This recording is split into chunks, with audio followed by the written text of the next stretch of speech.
کہ اس دین پر قائم رہنے کا کوئی موقع نہیں، آباء و اجداد کے دین پہ چلو. جب ان کا ایک فریق یہ کہہ کر نبی صلی اللہ علیہ وسلم سے رخصت طلب کر رہا تھا کہ ہمارے گھر خطرے میں ہیں، حالانکہ وہ خطرے میں نہ تھے، دراصل وہ محاذ جنگ سے بھاگنا چاہتے تھے کیونکہ محاصرہ کافی لمبا ہو گیا تھا اور آزمائش طویل ہو گئی تھی. اگر شہر کے اطراف سے دشمن گھس آئے ہوتے اور اس وقت انہیں فتنے کی طرف دعوت دی جاتی تو یہ اس میں جا پڑتے اور مشکل ہی سے انہیں شریک فتنہ ہونے میں کوئی تعامل ہوتا. ان لوگوں نے اس سے پہلے اللہ سے عہد کیا تھا کہ یہ پیٹ نہ پھیریں گے اور اللہ سے کیے ہوئے عہد کی باز پرس تو ہونی ہی تھی.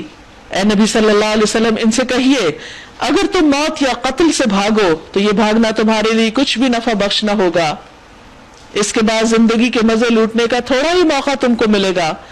ان سے کہیے کون ہے جو تمہیں اللہ سے بچا سکتا ہو اگر وہ تمہیں نقصان پہنچانا چاہے، اور کون اس کی رحمت کو روک سکتا ہے اگر وہ تم پر مہربانی کرنا چاہے.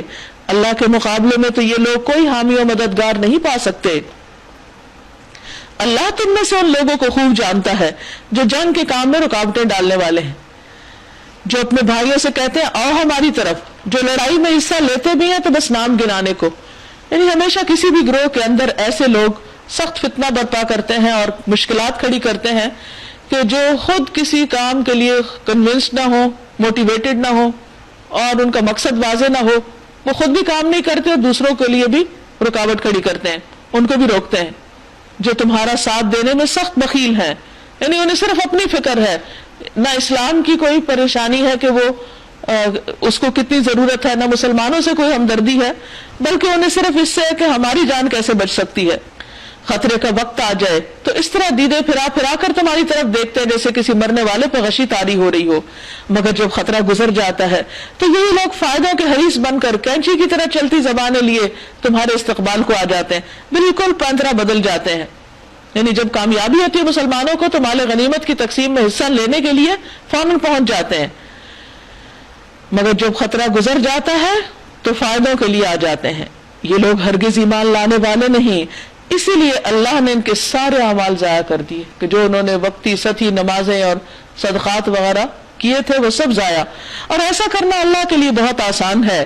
یہ سمجھ رہے ہیں کہ حملہ آور گروہ ابھی گئے نہیں کیونکہ وہ اتنا لمبا عرصہ وہاں رہے کہ ان کو ابھی بھی خوف تھا کہ پھر نہ آ جائیں، اور اگر وہ پھر حملہ آور ہو جائیں تو ان کا جی چاہتا ہے کہ اس موقع پر یہ کہیں صحرا میں بدوؤں کے درمیان جا بیٹھے اور وہیں سے تمہارے حالات پوچھتے رہیں، یعنی ہم مقابلہ نہ کریں، باہر ہی کہیں چلے جائیں.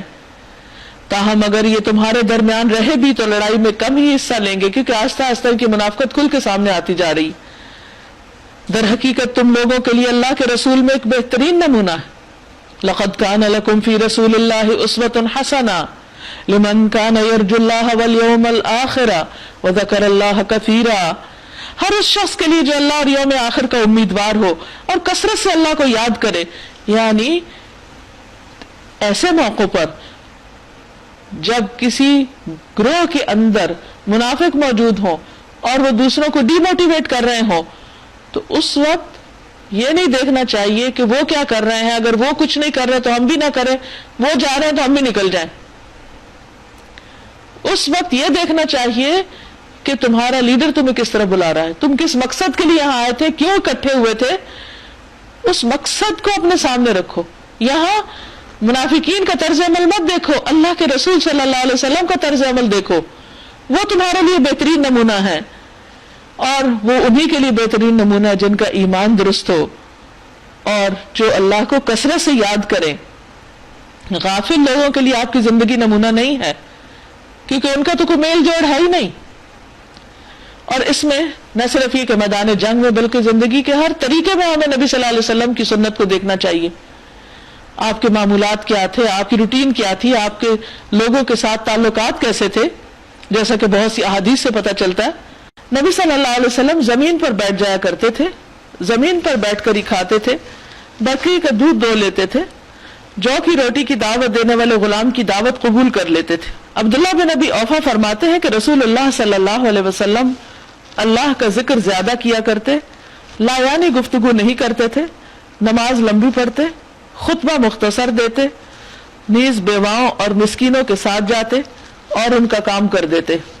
اور سچے مومنوں کا حال اس وقت یہ تھا کہ جب انہوں نے حملہ آور لشکروں کو دیکھا تو پکار اٹھے، یہ وہی چیز ہے جس کا اللہ اور اس کے رسول نے ہم سے وعدہ کیا تھا۔ اللہ اور اس کے رسول کی بات بالکل سچی تھی۔ اس واقعے نے ان کے ایمان اور سپردگی کو اور زیادہ بڑھا دیا۔